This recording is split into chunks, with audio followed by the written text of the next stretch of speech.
olórí burúkú yín wo wípé ẹlẹ́bọ nígbà yẹn o wo pọ́lọ́ọ̀gùn ni o ó fún yín nílẹ̀ ẹgbàá o ilẹ̀ yẹn kọ́ mọ́sálásí sórí ẹ̀ o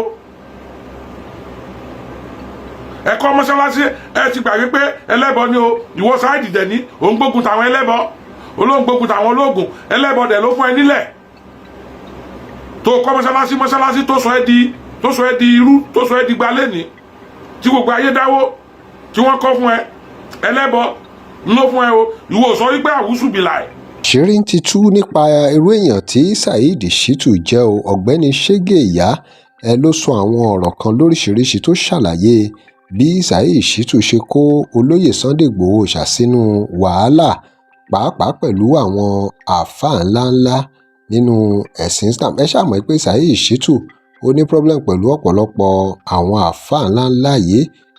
àáfàá Muyideen àáfàá Akeugba Gold àti bẹ́ẹ̀ bẹ́ẹ̀ lọ, kódà pẹ̀lú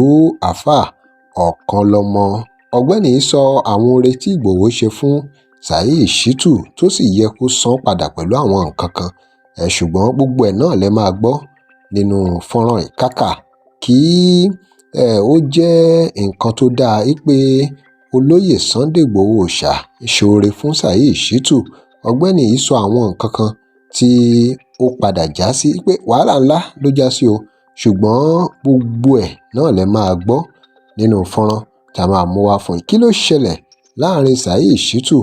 àti àáfàá Muyideen tó fi kan olóyè Sunday Igboho ọ̀rọ̀ pọ̀ ní ìwé kọ́bọ̀ nǹkan kì í ṣẹ̀ṣẹ̀ ràgó mò ń bọ̀.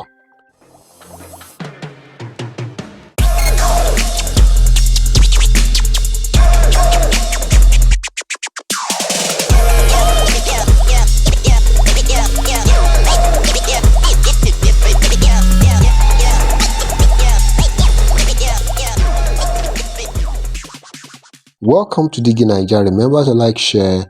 and follow us. ẹ já gbọ́ pẹ́rẹ́pẹ́rẹ́ ọ̀rọ̀ tí Ṣẹ́gẹ̀ Ìyá tú lórí ìwà Saheed Shittu, irú èèyàn tó jẹ́ àtòun àti àáfàá Ọ̀kanlọ́mọ. àwọn méjèèjì báwo ni wọ́n ṣe fẹ́ sọ olóyè Sunday Igboho báwo náà ṣe fẹ́ sọ wọ́n di ẹni yẹ̀yẹ́. gbogbo tí Igboho sọ fún pé má bú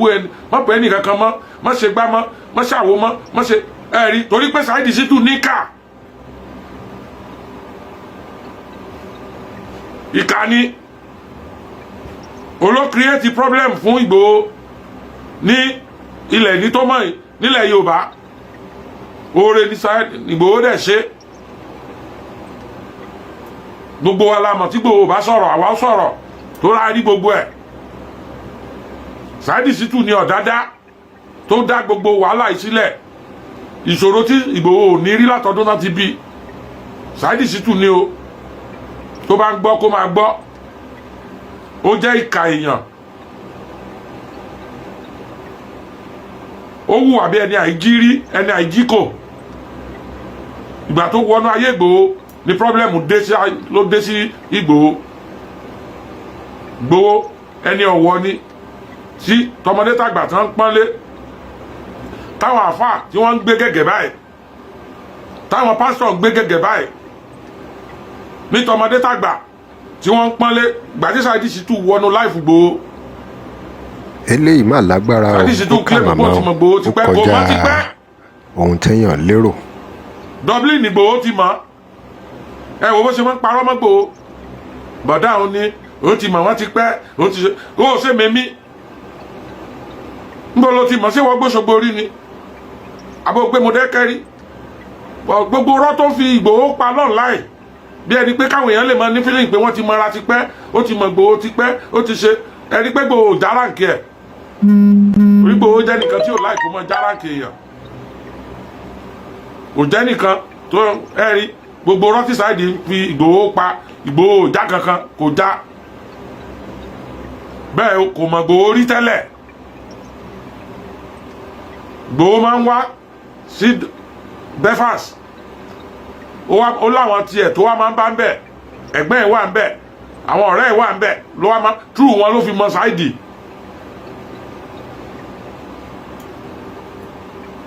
ẹni tí ò mẹ́ tẹ́lẹ̀ tí ò mẹ́ rí tí ò rí ẹ rí tó kàn mẹ́ brief ń lo òyìnbó tọ́lọ́ndẹ̀ ṣe tó tún ṣe é lóore tó fún ẹ ńlẹ̀ pé o láǹfààní ẹ̀ nǹkan kan ó dá ilẹ̀ rí pèrò sọ́kọ̀ wọ́n máa bẹ́ẹ̀ kọ́ nígbà tó ti sọ pé bó bá ti pèrò sọ́kọ̀ lórí pláfọ́ọ̀mù ẹ wọ́n á kọ́ mọ́ṣáláṣí fún ẹ ilẹ̀ rí tó fún ẹ ńlẹ̀ ó fún ẹ ní mọ́tò Porsche mọ́tò ńlá yẹn òun ní Ìgbòho tún máa ń gbé fún wọn ò mọ́ra tí tẹ́lẹ̀ Ìgbòho ò má tó bá lóun mọ́ Ìgbòho ẹni kó wá já mi àwa mọ́ Ìgbòho láti ayé alálù tí ń bá òun ò mọ́ àmọ́ Saheed ọmọ Èkó ni Ìgbòho òrírí lóyìnbó ní Ìgbòho ti rí tí Saheed bá tún wá sí Nàìjíríà eléyìí mà lágbára o mọ́tò bí mọ́tò 50 million ní Ìgbòho tún ní káàdì tó gbé nínú kọ́pàdì kó má gbé kiri ẹ wá dúró oore tí Ìgbòho ṣe fún bọ̀bọ̀ yìí àwọn àfáà wọ́n tún plan wọ́n tún mú wọn lọ tì mọ́lé Ìgbòho ti torí ẹ̀ ní Kútọ́nù business tó lọ ṣe nígbà tó gbọ́ pé wọ́n ti mú Saheed ó tún tọ́nu mọ́tò ó ní láti wá gbà jáde gbogbo ibi tí Ìgbòho ti bẹ̀rẹ̀ sí ṣe àwọn àfáà nìyẹn o bíà àti wá gbọ́ ẹni tó ń pè òun lẹ́gbọ́n òun tó ń ṣe gbá tó ń ṣàwò wọ́n wá tì mọ́lé báyẹn lórí kíni ṣebí wàásì ló lóun ń ṣe Ìgbòho tún wá bèèlì ẹ̀ kò jẹ́ káwọn àfáà fìyà jẹ Saheed Ìgbòho gbà jáde ó mú bí ọmọ ìyá ó ṣe dáadáa sí ó fún un lẹ̀ ó tún gbé mọ́tò fún kó bá ti wá sí Nàìjíríà wo Porsche ni kó máa gbé ẹ mọ iye tó ń ta Porsche àbí ẹ̀yin ẹ mọ mọ́tò tó ń pè ní Porsche ó ní Saheed máa ń gbé kiri ṣé irú ẹni tó ń ṣe báyẹn fún yàn tó ṣe dáadáa báyẹn fún yàn ṣé irú ẹni yẹn gbọ́dọ̀ báyẹn sọ̀rọ̀ tó yẹ kó báyẹn sọ̀rọ̀ tí ìbá ṣe pé ẹni tí Saheed fẹ́ fi ṣàtẹ̀gùn tó fẹ́ ba ayé ẹ̀jẹ̀ ńlò náà wá ara wọn ìwà tí mo rí nínú wa Saheed tó fi ṣe èmi nìyẹn ẹni tó bá ṣe dáadáa sí èèyàn máa ń tijú ẹ̀ ni irú ẹni tó ṣe dáadáa sí èèyàn kò gbọdọ̀ gba nǹkan tì lọ́wọ́ èèyàn Saheed Shittu ṣe títí níbi tí tó da gírèdì Sunday tó bá yá ara rẹ̀ jẹ́ láìṣe Sunday ẹni tí ó jẹ́ spiritual father Sunday tí Sunday ń gbé gẹ́gẹ́ tó fi yan gan online pé òun ò gbà fáwọn àfáà kankan òun kàn ṣe dáadáa sí wọn ni àfáà kan oṣù tó ń gbà fún láyé òun làfáà Muyideen bàbá Ajani Bello eléyìí mà lágbára o ó kà màmá o ó kọjá níbi tí ohun Saheed téèyàn yẹn lérò tó ya ìkà tó ya olórí burúkú dé tí ò lè polójú kò tí ẹ̀ wọ́ ọlá Sunday mọ́ bàbá yẹn lára pé bàbá yìí dẹ̀ ṣe nǹkan tí mi ò láì ó dẹ̀ ṣe nǹkan tí ò tẹ́ mi lọ́rùn tí má ní kí n yalu bàbá yìí tí má ní kí n yalu bàbá yìí báwo ni ẹ̀gbọ́n Ìgbòho báwo náà ṣe máa fi ìná kí lẹ́gbọ́n yìí máa rò ná ẹ̀gbọ́n yìí dẹ̀ láìkí bàbá yìí gan wọ́n gbé bàbá tó ń bá ní kó ń bojú bàbá yìí jẹ́ báyìí báwo ló ṣe máa rí lọ́kàn ẹ̀gbọ́n yìí ẹ rí ìkà ní Saheed Shittu ó ló fa Ìgbòho sínú wàhálà tó Ìgbòho ní láàrin àwọn àfáà oore ní Ìgbòho ṣe o oore ló ṣe Saheed o ló di bímọ Ìgbòho lọ́wọ́ o lọ́dọ̀ àwọn àfáà yìí o ẹni tí Ìgbòho pè ní spiritual father ẹ̀ tó ń wá tó ń gbàdúrà sí àwọn ilé tí Ìgbòho ń ṣí tí Ìgbòho ṣàlàyé nígbà tó fẹ́ kọ́ ilé Ìbàdàn yẹn iye tí bàbá yẹn fún pé kó fi kún owó foundation bí Ìgbòho ṣe nílé tí bàbá yẹn ṣe sọ fún pé wàá do nílé sẹ́ ó yá kúnlẹ̀ bí bàbá yẹn ṣe tí Ìgbòho máa ń ròyìn online ó kọjá ohun téèyàn lérò kẹ́lẹ́ mọ bó ṣe gbé àfáà Muyideen tó gbé wọn lọ́wọ́ báyìí ni tí ìbá yẹ pé Saheed yẹn ya ìkà abaniláyé jẹ́ abaniláyọ̀ jẹ́ ni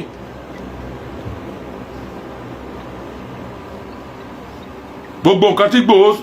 tó sọ fún Saheed pé kó má ṣe mọ́ gbogbo ẹ̀ mo fọ́lọ̀ wọn láti bẹ̀rẹ̀ pẹ̀pẹ̀ ni nígbà tó ń parọ́ tí ń pè Ìgbòho lẹ́gbọ̀n rẹ̀ mo ń yín mú sí ni mi ì dẹ̀fẹ́ jára nkì ẹ̀ mo mọ̀ pé irọ́ ló ń pa àmọ́ rí tẹ́lẹ̀. tó ẹ̀yin èèyàn wa kí lè ròyìn lórí ọ̀rọ̀ yìí ẹ drop comment remember to like share and follow us thanks for watching.